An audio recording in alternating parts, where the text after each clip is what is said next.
प्रिय विद्यार्थियों नमस्कार। आज की इस वीडियो में आपका स्वागत है। विश्व इतिहास के अंतर्गत अब तक हम पुनर्जागरण, धर्म सुधार आंदोलन, वाणिज्यवाद, औद्योगिक क्रांति इत्यादि के बारे में चर्चा कर चुके हैं। आगे बढ़ते हुए आज के इस वीडियो में हम अमेरिका के स्वतंत्रता संग्राम के बारे में चर्चा करेंगे। आज के इस वीडियो में हम अमेरिका के स्वतंत्रता संग्राम के कारणों पर प्रकाश डालेंगे। नेक्स्ट वीडियो में हम इसकी घटनाओं और इसके प्रभावों के बारे में चर्चा करेंगे। अमेरिका का स्वतंत्रता संग्राम विश्व इतिहास की एक महत्वपूर्ण घटना है। ऐसी घटना जिसने संपूर्ण विश्व को प्रभावित किया। अमेरिका के स्वतंत्रता संग्राम के साथ ही यूरोप में क्रांतियों की एक श्रृंखला प्रारंभ हो गई थी। इस क्रांति ने पहली बार विश्व के समक्ष जनतांत्रिक शासन प्रणाली का उदाहरण रखा। साथ ही इसने विश्व को पहला लिखित संविधान भी दिया। अमेरिका के स्वतंत्रता संघर्ष के स्वरूप पर विचार करने पर यह तथ्य सामने आता है कि यह संग्राम किसी सामंती व्यवस्था के विरुद्ध या निर्धनता एवं आर्थिक शोषण के विरुद्ध संघर्ष नहीं था, पर वस्तुतः यह संघर्ष मानव की स्वाभाविक स्वतंत्रता जैसे प्राकृतिक अधिकार के लिए लड़ा गया था। ब्रिटिश शासन को अपनी स्वतंत्रता पर कुठाराघात मानकर अमेरिका के लोग संगठित हुए और एक महान शक्ति ग्रेट ब्रिटेन के विरुद्ध एकजुट होकर संघर्ष करते हुए सफलता प्राप्त की। अमेरिका के स्वतंत्रता संग्राम के कारणों पर चर्चा करने से पहले हम थोड़ा सा इसके प्रारंभिक इतिहास के बारे में जान लेते हैं। 1492 में कोलंबस ने प्रशांत महासागर को पार किया और अमेरिका पहुंचा, लेकिन वह इसे एशिया का समुद्री तट समझता रहा। 1501 में अमेरिको वेस्पुची पुणे अमेरिका पहुंचा और उसी के नाम पर इस प्रदेश का नाम अमेरिका हो गया। चूंकि उस समय संपूर्ण विश्व में के लगभग सभी देशों में इंग्लैंड के उपनिवेश थे, अतः 1600 में ब्रिटिश ईस्ट इंडिया कंपनी की स्थापना के तुरंत बाद 1607 में जेम्सटाउन में प्रथम अंग्रेजी बस्ती स्थापित हुई। 17वीं शताब्दी के अंत तक फ्रेंच, स्पेनिश, डच एवं पुर्तगालियों ने भी अपनी बस्तियां स्थापित कर ली। 1775 तक अमेरिका में 13 उपनिवेश स्थापित हो चुके थे। New Hampshire, Massachusetts, Rhode Island, New York, new Jersey, Connecticut, Pennsylvania, Maryland, Virginia, Delaware, Georgia, उत्तरी कैरोलिना और दक्षिणी कैरोलिना। यूरोप से अमेरिका की 5000 किलोमीटर की समुद्री यात्रा अत्यधिक असुरक्षित, कष्टप्रद, प्राकृतिक प्रकोप व बीमारियों से युक्त संघर्षों से परिपूर्ण थी। अमेरिका पहुंचकर वन्य भूमि को कृषि अनुकूल बनाना और स्थानीय निवासी रेड इंडियनों से संघर्ष करना भी बहुत कष्टप्रद था। फिर भी यूरोप के अधिसंख्यक लोग अमेरिका जाकर निवास करने लगे। इसके लिए अनेक कारण उत्तरदायी थे। डॉक्टर बीपी सक्सेना ने 4 प्रमुख कारण बताए हैं। पहला तो था यूरोप में हो रहे निरंतर युद्धों से मुक्ति चाहते थे जो लोग वहां पे जाके बसे थे वो। दूसरा, गरीब व दास युद्ध में लड़ने हेतु बेच दिए जाते थे, तो इससे भी मुक्ति के लिए वो कहाँ चले गए? अमेरिका जाने लगे। तीसरा, जीविकोपार्जन प्राप्ति के अवसरों की तलाश में वो अमेरिका गए।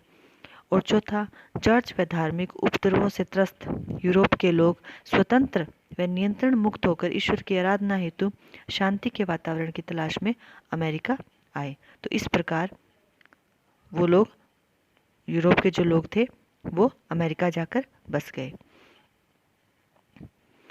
इसके अलावा यूरोप में जनसंख्या वृद्धि, यूरोप के देशों में कैदियों को जेल में रहने अथवा अमेरिका जाने का विकल्प, स्टुअर्ट वंश के समर्थक चार्ल्स प्रथम के समय गृह युद्ध में पराजित होने पर अमेरिका चले गए, आदि कारणों से यूरोप के लोग हैं वो अमेरिका जाकर बस गए। तो ये विभिन्न कारण थे जिनके कारण यूरोप के जो लोग हैं वो अमेरिका जाकर बस गए। अब हम अपने मुख्य बिंदु पर दोबारा आते हैं कि अमेरिका स्वतंत्रता संग्राम के कारण क्या थे। वो क्या कारण थे जिसके से प्रभावित होकर इन लोगों ने इंग्लैंड के विरुद्ध संघर्ष प्रारंभ किया। अमेरिका स्वतंत्रता संग्राम के कारणों पर अब हम प्रकाश डालते हैं। जैसा कि हम जानते हैं कि किसी भी घटना के लिए, क्रांति के लिए, आंदोलन के लिए कोई एक कारण उत्तरदायी नहीं होता, उसके लिए अनेक कारण उत्तरदायी होते हैं। उसी प्रकार अमेरिका के स्वतंत्रता संग्राम के लिए भी राजनीतिक, सामाजिक, धार्मिक, भौगोलिक, बौद्धिक और आर्थिक कारण उत्तरदायी थे। तो सबसे पहले हम बात करते हैं राजनीतिक कारणों की। राजनीतिक कारणों के अंतर्गत सबसे पहला कारण था उपनिवेशों की प्रशासनिक व्यवस्था। उपनिवेशों का जो प्रशासन था वो इंग्लैंड में प्रचलित शासन व्यवस्था के अनुरूप था। उपनिवेशवासियों को प्रशासनिक स्वायत्तता नहीं थी। इंग्लैंड में प्रचलित कानून उपनिवेशों में भी लागू थे।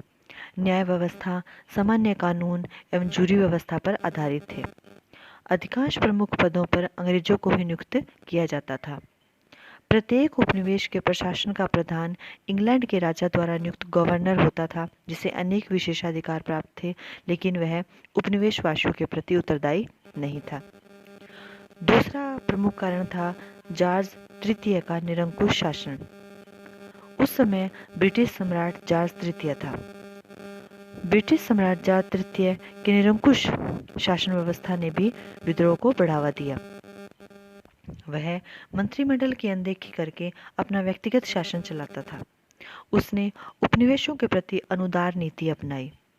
अनेक कानूनों के द्वारा जॉर्ज तृतीय ने उपनिवेशों पर प्रतिबंध लगाने का प्रयास किया। सम्राट के इन नीतियों की उपनिवेशों में तीखी प्रतिक्रिया हुई। इससे आक्रोश बढ़ा और उनमें विद्रोह की भावना बढ़ती गई। तीसरा कारण था सप्तवर्षीय युद्ध का प्रभाव। यूरोप में होने वाले सप्तवर्षीय युद्ध, जो कि 1756 से 63 तक चलता रहा, ने भी अमेरिका स्वतंत्रता संग्राम को प्रेरणा दी। अमेरिकी उपनिवेश इंग्लैंड से घनिष्ठ रूप से जुड़े हुए थे। चूंकि कनाडा में वे फ्रांसीसियों का अकेले मुकाबला नहीं कर सकते थे, सप्तवर्षीय युद्ध में फ्रांस बुरी तरह पराजित होकर अमेरिका से हार गया। अब इंग्लैंड ही एकमात्र शक्ति था जिसका सामना उपनिवेशवासियों को करना था। सप्तवर्षीय युद्ध के दौरान अमेरिकी उपनिवेशों में युद्ध के समान तैयार होने से औद्योगिकरण बढ़ा तथा उपनिवेशवासियों के पास पर्याप्त मात्रा में अस्त्र शस्त्र उपलब्ध हो गए।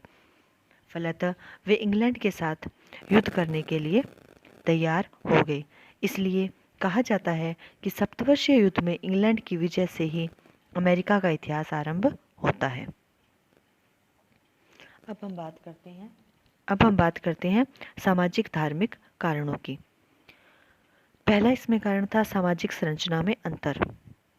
इंग्लैंड और उपनिवेशों की सामाजिक संरचना में मूलभूत अंतर था। इंग्लैंड में सामंतवादी व्यवस्था थी, कुलीनों का प्रभाव था। इसके विपरीत अमेरिका में समानता की भावना और जनतांत्रिक मूल्यों को अधिक महत्व दिया गया था। तो ये जो अंतर था, ये भी उनमें असंतोष का कारण था। दूसरा था मध्यम वर्ग का उदय। क्रांति का आरंभ होने से पहले अमेरिका में एक सशक्त मध्यम वर्ग का उदय हो चुका था। मध्यम वर्ग में शिक्षित व धनी व्यक्ति थे। वे स्वतंत्र और प्रगतिशील विचारों के पोषक थे। उनमें सैनिक क्षमता एवं रण कुशलता भी थी। वे उपनिवेशवासियों के शोषण और राजनीतिक अधिकारों से उन्हें वंचित किए जाने से दुखी होकर स्वतंत्रता एवं समानता की भावना का प्रचार कर रहे थे। अतः मध्यम वर्ग के प्रगतिशील विचारों ने भी आंदोलन को या क्रांति को प्रोत्साहन दिया। तीसरा कारण था स्वतंत्रता व आत्मविश्वास की भावना। उपनिवेशवासी स्वतंत्र प्रवृत्ति के थे। उनमें से अधिकांश इंग्लैंड से आकर बसे थे। उन्हें ये बात अजीब लगती थी कि इंग्लैंड वालों को जो नागरिक अधिकार व स्वतंत्रता प्राप्त थी, उससे उपनिवेशवासियों को वंचित रखा गया है। तो इसी कारण उनमें असंतोष बढ़ता गया। धार्मिक कारणों के अंतर्गत इंग्लैंड में एंग्लिकन संप्रदाय व चर्च का व्यापक प्रभाव था। इसके विपरीत उपनिवेशवासी प्यूरिटन मत के पोषक थे और एंग्लिकनों को घृणा की दृष्टि से देखते थे। धार्मिक अत्याचारों से क्षुब्ध होकर प्यूरिटन संप्रदाय के लोगों ने इंग्लैंड से भागकर अमेरिका में शरण ली थी। इससे उनमें इंग्लैंड के विरुद्ध विद्रोह की भावना बढ़ी, अतः वे इंग्लैंड से स्वतंत्र होने के लिए व्याकुल हो गए और उन्होंने क्रांति को प्रोत्साहन दिया। भौगोलिक कारणों के अंतर्गत हम बात करें तो अमेरिकी स्वतंत्रता संग्राम को भौगोलिक दूरी ने भी प्रभावित किया था। अमेरिका और इंग्लैंड में हजारों मील की दूरी थी। ये दोनों अटलांटिक महासागर के दो किनारों पर अवस्थित थे। आवागमन के पर्याप्त साधनों के अभाव में इंग्लैंड का उपनिवेशों पर प्रभावी और प्रत्यक्ष नियंत्रण बनाए रखना दुष्कर कार्य था। उपनिवेशवासी इंग्लैंड की इस समस्या से भली भांति परिचित थे, अतः वह इंग्लैंड के साथ युद्ध करने के लिए तैयार हो गए। अमेरिका के लोगों को क्रांति के लिए प्रोत्साहित करने में कुछ बौद्धिक कारण भी उत्तरदायी थे। अमेरिका का जो शिक्षित वर्ग था वह वोल्टेयर, लॉक, रूसो, मॉन्टेस्क्यू के राजनीतिक दर्शन से गहन रूप से प्रभावित हुआ और इनसे प्रेरणा लेकर टॉमस पेन जैसे अमेरिकी लेखक ने भी उपनिवेशों में नव जागरण लाने का प्रयास किया। टॉमस पेन ने कॉमन सेंस पैम्फलेट लेख लिखकर स्वतंत्रता की आवश्यकता पर बल दिया। द राइट्स ऑफ मैन नामक पुस्तक लिखकर उन्होंने मानव अधिकारों की सुरक्षा का समर्थन किया। इससे लोगों में स्वतंत्रता प्राप्ति की जो भावना थी, जो चाह थी, वो बढ़ने लगी। अब हम बात करते हैं अमेरिका स्वतंत्रता संग्राम के आर्थिक कारणों की। इसके अंतर्गत पहला कारण था उपनिवेशों की दयनीय आर्थिक स्थिति। सप्तवर्षीय युद्ध की समाप्ति के पश्चात अमेरिका की आर्थिक स्थिति दयनीय हो गई थी। उस पर कर्ज का बोझ बढ़ गया था। मुद्रा का अवमूल्यन होने से अनाज की कीमत में कमी आई, जिसका बुरा प्रभाव किसानों पर पड़ा। कल कारखाने बंद हो गए। इससे निकलने के लिए नई आर्थिक नीति की आवश्यकता थी, परंतु औपनिवेशिक सरकार ने इसकी ओर ध्यान नहीं दिया। इससे लोगों में असंतोष व विद्रोह की भावना बढ़ने लगी। एक तरफ तो उपनिवेशों की आर्थिक दशा वैसे ही दयनीय थी, दूसरी तरफ अमेरिका के विरुद्ध इंग्लैंड ने कुछ ऐसे कानून पारित किए जिसके कारण अमेरिका वासियों में असंतोष बढ़ गया। जॉर्ज तृतीय के समय इंग्लैंड के प्रधानमंत्री ग्रेनविले ने 1763 में यह निष्कर्ष निकाला कि अमेरिका पर होने वाले व्यय की तुलना में वहाँ से जो आय होती है वो कम है। अतः उन्होंने अमेरिका के बारे में नवीन योजनाएं बनाई और उस पर कुछ नए कर लगाए, जिसके अंतर्गत पहला था शक्कर अधिनियम या शीरा कानून, जो कि 1764 में लगाया गया। इसके अंतर्गत इंग्लैंड के अतिरिक्त अन्य देशों से आने वाले शीरे या शक्कर पर रोक लगा दी गई। शीरे पर चुंगी कम कर दी गई। इस कानून का कठोरता से पालन करने के आदेश दिए गए। अमेरिका के व्यापारी शीरा या इसके उत्पादन शक्कर व रम आदि फ्रांसीसी और डच उपनिवेशों से मंगाते थे, जो उन्हें सस्ता पड़ता था। उस पर आयात कर भी नहीं था। इस कानून से अमेरिका के व्यापारी महंगी दर पर इंग्लैंड का शीरा व शक्कर खरीदने के लिए बाध्य हो गए। इससे उनमें इस कानून के विरुद्ध उनमें भारी प्रतिक्रिया हुई। दूसरा कानून था स्टाम्प कानून, जो 1765 में लगाया गया। इस कानून द्वारा अमेरिका में अदालती व गैर अदालती अनुबंध पत्रों, समाचार पत्रों, अनुज्ञा पत्रों, विज्ञापनों, पंजीकरण व अन्य सभी प्रकार के दस्तावेजों के लिए स्टाम्प पत्रों का प्रयोग करना अनिवार्य कर दिया। ये स्टाम्प पत्र 2 पेंस से लेकर 6 पौंड मूल्य तक के थे। इस कानून को भी कठोरतापूर्वक लागू किया गया। अमेरिका में इसका भारी विरोध हुआ। अमेरिका में अनेक स्थानों पर स्वतंत्रता के पुत्र और स्वतंत्रता की पुत्रियां नामक संगठन बने। सैमुअल एडम्स ने इसे अमेरिका के लोगों को इंग्लैंड का गुलाम बनाए जाने की चाल बताया। वर्जीनिया के पैट्रिक हेनरी ने भी इसका विरोध किया। न्यूयॉर्क में विरोध प्रदर्शन हेतु आयोजित सम्मेलन में नारा दिया गया कि बिना प्रतिनिधित्व के कर नहीं। जिस संसद ने कानून बनाया उसमें अमेरिका का प्रतिनिधित्व नहीं है, अतः उसके द्वारा बनाया गया कानून स्वीकार नहीं किया जा सकता। अमेरिकी व्यापारियों ने इंग्लैंड के साथ आयात बंद कर दिया, जिससे ब्रिटिश व्यापारियों को हानि होने लगी। 1765 में ग्रेनविले सरकार का पतन हुआ और नई रॉकिंघम सरकार ने स्टाम्प कानून को रद्द कर दिया, लेकिन अमेरिका में कानून बनाने के ब्रिटिश संसद के अधिकार की पुनः पुष्टि की। इस विरोध और सफलता ने अमेरिका के लोगों को ब्रिटिश सरकार के इरादों के प्रति चौकन्ना कर दिया और वे संगठित होकर स्वतंत्रता हेतु युद्ध करने के लिए तैयार हुए। एक अन्य कानून था करेंसी कानून, जो 1765 में लागू किया गया। करेंसी कानून के द्वारा अमेरिका में केवल अंग्रेजी मुद्रा का प्रयोग करने के लिए बाध्य किया गया। अमेरिकी उपनिवेशों में दूसरे देशों के साथ प्रचलित हुंडी और कागजी मुद्रा पर रोक लगा दी गई। इसका उद्देश्य अमेरिकी व्यापारियों द्वारा केवल अंग्रेजी मुद्रा का प्रयोग करना था, ताकि इंग्लैंड के व्यापार और लाभ में वृद्धि हो। यह कानून भी अमेरिका के लोगों के लिए असहनीय था। एक अन्य कानून था क्वार्टरिंग कानून, जो भी 1765 में लागू किया गया। इसके अंतर्गत अमेरिका में स्थापित अंग्रेजी सेनाओं के रखरखाव हेतु किए जाने वाले व्यय का कुछ भाग अमेरिका के लोगों से वसूल करने की योजना बनाई गई। न्यूयॉर्क में जनरल गेंज द्वारा बनाई गई अंग्रेजी सैनिक छावनी पर हुए व्यय की पूर्ति अमेरिका के लोगों से करना चाहा, जिसे अमेरिका वासियों ने अस्वीकार कर दिया।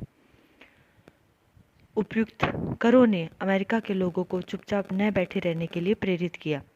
उनका तर्क था कि इंग्लैंड की संसद को अमेरिका के लोगों पर कर थोपने का कोई अधिकार नहीं है। एक अन्य कारण था टाउनशेंड द्वारा करों की पुनरावृत्ति, 1767 में हुई। विलियम पिट की सरकार में टाउनशेंड वित्त मंत्री बने। उन्होंने 1767 में 5 वस्तुओं चाय, शीशा, कागज, सिक्का, धातु, रंग आदि पर शुल्क लगाया। ये वस्तुएं इंग्लैंड से आयात की जाती थी। अमेरिका के निवासियों ने इन अप्रत्यक्ष करों का भी भारी विरोध किया। ब्रिटिश संसद द्वारा लगाए गए किसी भी कर को अदा करने से मना कर दिया। जॉन डिकेंसन के लेखों से इन कानूनों के विरुद्ध अमेरिकी जागृति का बोध हुआ। उसने अमेरिका के लोगों को स्वतंत्र जनसमूह घोषित कर ब्रिटिश संसद की अधीनता स्वीकार करने से मना किया, जो कि इंग्लैंड के विरुद्ध स्वतंत्रता के युद्ध में जागृति का कारण बना।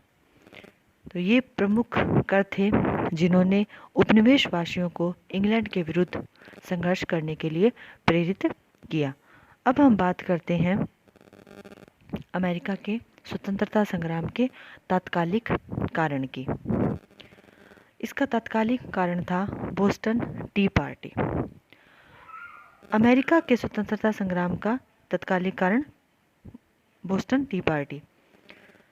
चाय कानून के द्वारा ईस्ट इंडिया कंपनी को भारत से सीधे अमेरिका चाय भेजने का एकाधिकार दिया गया। इस कानून का उपनिवेशवासियों ने कड़ा विरोध किया। 1773 में कंपनी की चाय से लदे जहाज अमेरिका के बोस्टन बंदरगाह पर पहुंचे। उपनिवेशवासियों ने सरकार द्वारा चाय पर कर लगाए जाने से क्रोधित थे, अतः जहाजों के बंदरगाह पहुंचने पर बोस्टन के नागरिकों ने आदिवासियों के वेश में चाय की पेटियां समुद्र में फेंक दी। यह घटना बोस्टन टी पार्टी या चाय पार्टी के नाम से प्रसिद्ध हुई। प्रतिक्रिया में ब्रिटिश सरकार ने बोस्टन बंदरगाह को व्यापार के लिए बंद कर दिया और दमनकारी कानून लागू किए। इस घटना ने स्वतंत्रता संग्राम का बिगुल बजा दिया। बोस्टन टी पार्टी की घटना से इंग्लैंड की सरकार बहुत क्रोधित हुई, अतः उन्होंने बोस्टन टी पार्टी या बोस्टन चाय कांड को चुनौती मानते हुए ब्रिटिश संसद द्वारा 5 दमनात्मक कानून पारित करवाए, जो कि 1774 ईस्वी में पारित हुए, जिसके अंतर्गत पहला कानून था नष्ट की गई चाय का हर्जाना न चुकाने तक बोस्टन बंदरगाह को बंद रखा जाए, ताकि बोस्टन के व्यापारियों को हानि हो। दूसरा, मैसाचुसेट्स के स्वायत्त शासन प्रतिनिधियों की नियुक्ति ब्रिटिश सम्राट द्वारा किए जाने का प्रावधान किया गया। तीसरा कानून था, अमेरिकी न्यायालयों में चल रहे हत्या संबंधी मुकदमे अब इंग्लैंड व अन्य उपनिवेशों में स्थानांतरित किए जाए। चौथा, मैसाचुसेट्स के किसी भी नगर में सेना रखने और किसी भी घर में सेना को निवास का वैधाधिकार दिया गया। चौथा, क्यूबेक उपनिवेश की सीमा ओहियो नदी तक बढ़ा दी गई। वहां के कैथोलिक धर्मावलंबियों को अनेक सुविधाओं का आश्वासन दिया गया। यह मैसाचुसेट्स का प्रदेश था, अतः वहां के लोगों में भय व्याप्त हो गया। 1774 ईस्वी के इन कानूनों का घोर विरोध किया गया। अमेरिका के सभी उपनिवेशों के लोगों ने मैसाचुसेट्स का साथ दिया। तो विद्यार्थियों, ये थे कुछ कारण जिन्होंने अमेरिका के स्वतंत्रता संग्राम के लिए पृष्ठभूमि तैयार की और वहाँ के लोग इंग्लैंड की सरकार के विरुद्ध संघर्ष करने के लिए प्रेरित हुए। आज के इस वीडियो में हम अमेरिका के स्वतंत्रता संग्राम के कारणों के बारे में चर्चा की है। अगले वीडियो में हम इसकी प्रमुख घटनाओं और इसके प्रभावों के बारे में चर्चा करेंगे। उम्मीद करती हूँ कि आपको ये वीडियो पसंद आया होगा। धन्यवाद।